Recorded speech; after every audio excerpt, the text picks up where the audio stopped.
Hello, everyone, and welcome to the next episode of The Hive, Be in the Know, Stories about Medina City Schools.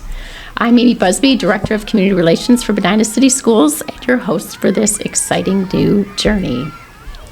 This podcast is a space where we'll dive into stories, successes, and challenges that make Medina City Schools a special place to learn and grow. We'll bring you new episodes at least once a month, packed with updates, celebrations, and conversations that matter to our students, staff, and community. These episodes will live on our Medina City Schools YouTube channel and other outlets where you get your podcasts. Today, we will be discussing Helping Hands Preschool at Heritage, the district's dedicated preschool program. Heather Mix, the principal of Helping Hands, and Christina Hines and Jenny Almer are teachers at the preschool, and Hillary Hayes is our special guest, parents of students here at Helping Hands. So thanks for joining me on this episode.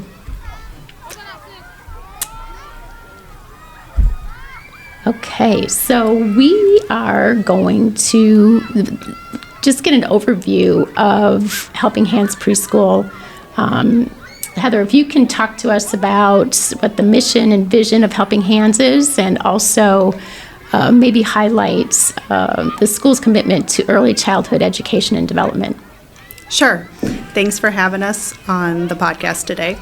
So Helping Hands Preschool is a preschool program that we provide mandated preschool services to children that are 3 to 5 years old with delays, and also to students who are typically developing in the same classrooms. Here at the preschool, we're typically a student's first school experience, so we want that experience to be really positive for the families and the children that are here. So we strive to make sure that we do a student-centered learning environment here at the preschool, and we want the children to love coming to school and learn, and really instill in them that enthusiasm for learning and create that partnership with families to help them meet their goals. That's a very important point that you make, is that it's important to instill lifelong learning at an early age. Yes. Can you talk a little bit about the program structure? What does the daily schedule look like? And explain maybe a little bit that the school day is actually divided in two. Yeah, absolutely. So at Helping Hands Preschool, we currently have 8 classrooms here that we have an AM session and a PM session. And each of these classrooms has a balance of children with disabilities and children who are typically developing, up to 16 kids in a classroom. So our program is in session during the school year from August to May, and we run Monday through Thursday. Our AM session, we run from 8:45 to 11:30. And our PM session runs from 12:30 to 3:15. And during the day, they do a lot of the normal preschool things. They have a circle time, they have snack, they do playtime, they do recess, centers. So learning activities all mixed in with the fun of learning. So one of the special things about preschool is that preschool licensing does require us to offer a continuum of services, and a lot of people don't realize that. So here at the preschool, we're actually fortunate to be able to offer that entire continuum here in one building for children who qualify for special education services, and that includes the inclusion with typically developing peers.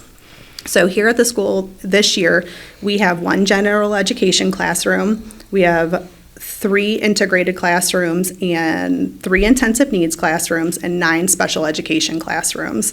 And then we also have an itinerant teacher who goes out in the community and is able to see students out in the community who qualify for special education services. And so with that, students, how do students typically arrive at school? Are they come with their parents? Is there busing services? So our students that qualify for special education services are eligible to ride the bus, but our students who are typically developing peers are transported by their parents. So we have a combination of car riders, bus riders, walkers, daycares bringing students. So Heritage is the new home Yes. to Helping Hands Preschool, and you were formerly part of the Northrop Elementary family. Yes. And so maybe talk, before we get into your staff, maybe talk a little bit about the building and kind of the process that you went through this last summer.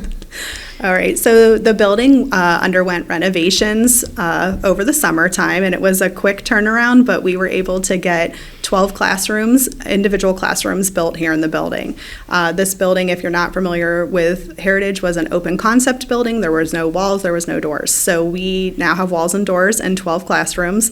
And we have a lot of space to be able to provide services such as PT group and OT group and hunts and PTO events, that we have a PTO now all throughout the building, and the space for us to grow, which is really helpful because we've seen an increase in students qualifying for special education services every year since I've been here. Talk a little bit about the state mandates when it comes to typical peers and how those mandates have changed. Right, so the state wants as many typical peers in our program as possible. So they want to see more general education classrooms and more integrated classrooms. Sometimes our students need to have a little bit more support, and they need to have more paraprofessionals in the room, and maybe that gen ed setting is not necessarily the best placement for them, but we want to still have typically developing peers in their classrooms with them. So we have typically developing peers in our classrooms as those peer models, but sometimes there's 4 or 5, sometimes there's 7, 8, 9 peers in those classrooms.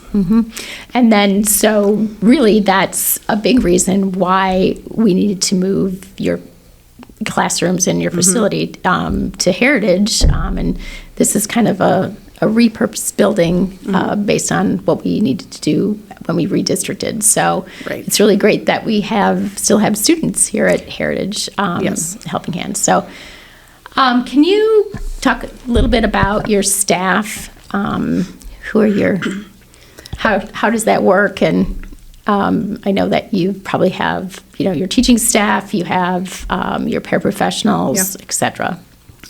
Yeah, so we're really fortunate here at Medina to be able to provide these preschool services here in our buildings and through licensed teachers and paraprofessionals here in our district. So all of our teachers have either a bachelor's degree or a master's degree in early childhood special education, and some of our paraprofessionals hold associate's and bachelor's degrees in some field of education, and some of our paraprofessionals are also taking college classes to work towards a degree in education or a related field like speech pathology. We have, each of our classrooms has an early childhood intervention specialist and at least one paraprofessional in it. And sometimes based off the needs of the classroom, then there might be additional paraprofessionals in there. We also have speech and language pathologist, occupational therapist, and physical therapist here in the building every single day that work with not only our students on IEPs, but also our typically developing students get access to those people, which is really great. And then we have a school psychologist that is here all the time, and she is wonderful with working with families and explaining the whole evaluation process and coming into classrooms and helping out. She's really been a great support for our program also. So you talk about IEPs. Maybe you can explain to our listeners who may not know what an IEP is, including what those letters stand for. Sure. An Acronym. Right, yep, sorry. In the special education world, we're just used to rattling all those things off. An IEP is an individual education plan for students. So I'm actually was going to talk about all of that too. So in Ohio, all school districts have to provide preschool special education services to children who are identified as having a disability or a delay in one or more areas. So when we do these evaluations and we find out they have a delay in speech or they have a delay in maybe speech and fine motor, then we will develop as a team, and that includes the parent, the family member. We'll develop an individual education plan, an IEP for the student to be able to work towards meeting those goals and help get them up to somewhere closer to age expectancy. And so what is the age that students can enroll in the preschool? So for our typically developing peers, they can register and start enrolling at 3. We take students who are 3, 4, and 5. For students who are going to be evaluated or come in with an IEP, we get students kind of 2 different ways. So we have students who have already been receiving services through early intervention, which is can start as young as like birth almost, when they those younger ages, and they get referred to us from early intervention, and we start evaluating them around 2.5, and they can start preschool at 3. We also see students be referred by family members or even community preschool programs, and those students can be referred to us anytime between 3, 4, and 5. And can you talk a little bit about the enrollment process, because it is a little bit different than someone coming in registering as a kindergarten student? Yes, absolutely. It is quite a bit different. So for those of you not familiar with preschool special education services, students qualify all throughout the year. So we don't begin the school year full like many of our classes do in other grades or the teachers do in other grades. We evaluate kids all year long, and that includes in the summer, to determine if they qualify for those special education services. And if they do qualify, we have to provide them those services. So we also have a select number of peer spots available, and a peer model is a peer student is a role model student who's 3 to 5 years old, who demonstrates those age-appropriate skills and language development, behavior, social skills, and they don't have special needs of some sort. So the first step, that if you wanted to enroll in the preschool as a peer, you would complete and return a peer model application, which is found on our website. It's all done electronically, and you would just go to our website and you'd click apply now, and your name would go on the list. After we receive all of the applications for those peers, we review them, and then we may schedule a peer screening. Or you may be able to just get enrolled. It just kind of depends on the time of the year.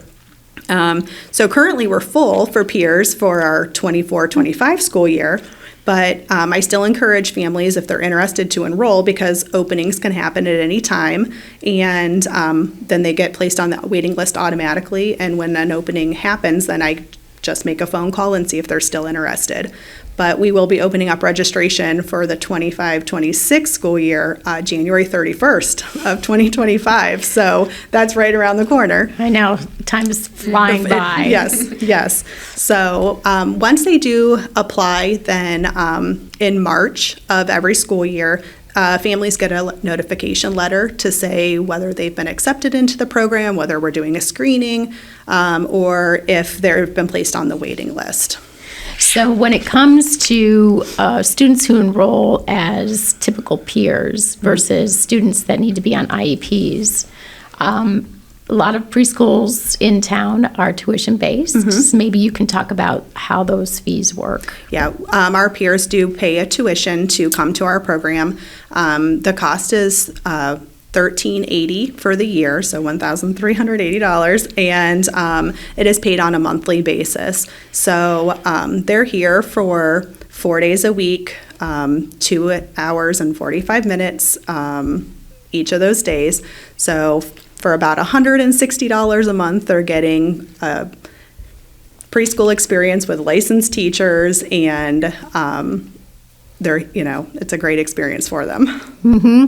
And maybe you can mention your accreditation too. Your 5-star. Yes. So anybody who's familiar with the Step Up to Quality process, they actually went away from the 5 stars just over the summer, and now we're considered gold. So they've kind of changed that up just a little bit, but yes, we have to do certain things to maintain that gold level. and the state puts out all these different requirements for us. So we do things like our family education events, which are a great time. We had our first one, which was yoga and Zumba with kids, and we partnered with the OSU Extension Office for that, and they came in and taught the families about yoga and Zumba and how it's healthy for your body. And so we're doing another one coming up in January, February time, and it's going to be STEM with preschool students. So those are just some of the things that we are required to offer through the step-up process, but also things that we want to offer because they're great experiences for our students and families. So let's kind of switch gears a little bit and talk a little bit about curriculum and activities. And I know that Christina and Jenny can offer a lot of great information to our listeners. Maybe take a few minutes and describe developmentally appropriate curriculum design and how that prepares kids for kindergarten. So we use a program called AEPS, and that stands for Assessment Evaluation Programming System, and it goes from birth to age 6, and it has various sections in it: fine motor, gross motor, cognitive, social emotional, communication, adaptive, and then there's a literacy and math component. So we use that as our evaluation system for our students here, all of the students we see at the preschool. And so I know that there's activities during the school day that promote the social, emotional, and cognitive development of our IEP students and our typical peers as well. So we offer to our students not only the APES curriculum, which we can tailor activities for during and for our lesson planning, but we also use the Strong Start curriculum, which is our social emotional curriculum, and we use Haggerty, which is part of our literacy, which they also use in the elementary. So it starts at our level and it goes up through the elementary level then for the students. So by the time they get, start kindergarten, first grade, they're already familiar with all the components of Haggerty, which is very nice. We also offer something called super speech, and so peers and students that are on IEPs are in groups together. And it's just a bonus that our speech therapists offer our students, which is very nice. Same thing with motor group and OT group. So they work on those gross motor skills, and then the OT is the fine motor skills. I know for my own children who are older now and grown, that was a big bonus for when sending them to Helping Hands, because they were typically developing. However, they got the bonus of having that motor group, OT group. So if they were just on the edge or just on the edge with super speech, those therapists were there to pull those skills out and maybe tighten them up a little bit for them. So that was very, very nice to have, and that we're still offering all of that to students. No, that's great, and I think that while our other preschools in Medina are wonderful, these are special opportunities that we can offer and our Strong students. Start curriculum covers all the social emotional like feelings, and we have a lesson that we do once a month or sometimes 2 a month, and there's 10 of them total. So we spread those out through the school year, and we all have teddy bears, Buzz the Bear, and he's our little mascot for Strong Start, and we do lessons, and it covers all those feelings, which are very important for little kids to learn. Right. Yeah, that's the social emotional part of learning is just as important as the academic part. Absolutely. So maybe I think we kind of talked about some of the services that are offered. So we have Hillary Hayes here, who is one of the parents that has a child that attends here at Helping Hands, and maybe you can share a little bit about your experience and just provide some interesting points of view. Yeah, I actually have 2 special needs kiddos. One already graduated through Helping Hands program and is now in kindergarten, And my youngest is now here for his first year. So it was a really cool transition to see my oldest go from here to kindergarten. It really prepared him for that. It all started, I guess, through Help Me Grow, which is early intervention. So that's how we found out about the program here. We made that easy transition with both of the kiddos, and that's how we found out. So it's been an awesome experience. The teachers, the staff, it's amazing. My kids, like the one now that's here, is a fresh 3-year-old, and and is very active. But his language has developed and improved so much just for the 3, 4, 5 months that he's been here. So it really challenges them too to just gain the knowledge that they need in order to interact with peers. The social emotional part is very important, which he's learned a lot. So yeah, that's pretty much. It's been a really good experience. We love it here. I don't think a day went by where my oldest didn't want to come to school. He wanted to come here every day, and he still does, which is awesome. And it's the same with my youngest now, too. So I know that he's having fun here. He's learning. We're seeing it at home. It's been a really nice program where I can just take my kids to and feel good that they're safe and they're being helped. And both of my kids had special services here with speech, OT, and PT. So that's always really nice to get that extra one-on-one help through those services. So, what would you say was kind of your aha moment when your oldest went to kindergarten and just that transition? I think it was his first day at kindergarten. I think that was the program here helped him transition into the school routine. Although it's only 2.5 hours here, it still helped him prepare for that long day at kindergarten. So him coming home and being happy, and he went through the routine of taking off his book bag, taking out his folder. So they do that kind of stuff here too, and it kind of just helps them get into that everyday routine. And then just interacting with peers too. It's a really cool thing to see that he's doing that. He had a harder time with it at first, but going through this program here, he got used to it, and we're seeing that now in kindergarten too. So I'm so glad that we had him go through 2.5 years of preschool here. Yeah, and there's nothing like the feeling when your kids come home from school and they're happy and they want to go back to school the next day. Yes. Can I add on to that? Yeah. The transition, how you said with him being able to transition into kindergarten and how easy that was, our transition process too, I think is so important for these kiddos, especially any kids that may be hesitant about moving to a different school and being around different teachers and different children. We spend one full day where we meet with the team at the elementary school, and we go through that transition with the family and the team at the elementary school, and then we have a day where we all go and we visit the building, and the kids it's quieter for them. They're able to go and see where their classroom is. They're able to see where the gym and the cafeteria and just at their own pace and their own speed, and be able so that they're comfortable. And then over the summer, then the elementary has those days where they can come together and spend time together and get to know each other before they start. So that transition process, I think, is so helpful. It's vital. Especially for my kiddo. The transitions are harder for him.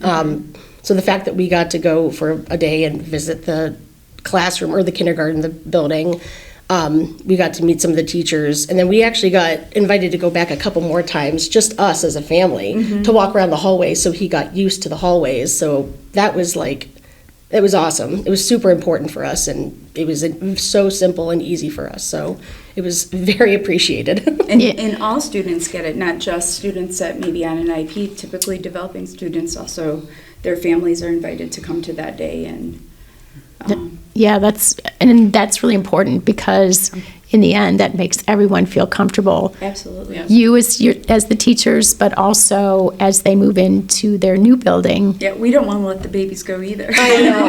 It's got to be so hard for you guys. It's hard for me too, believe me. It's hard.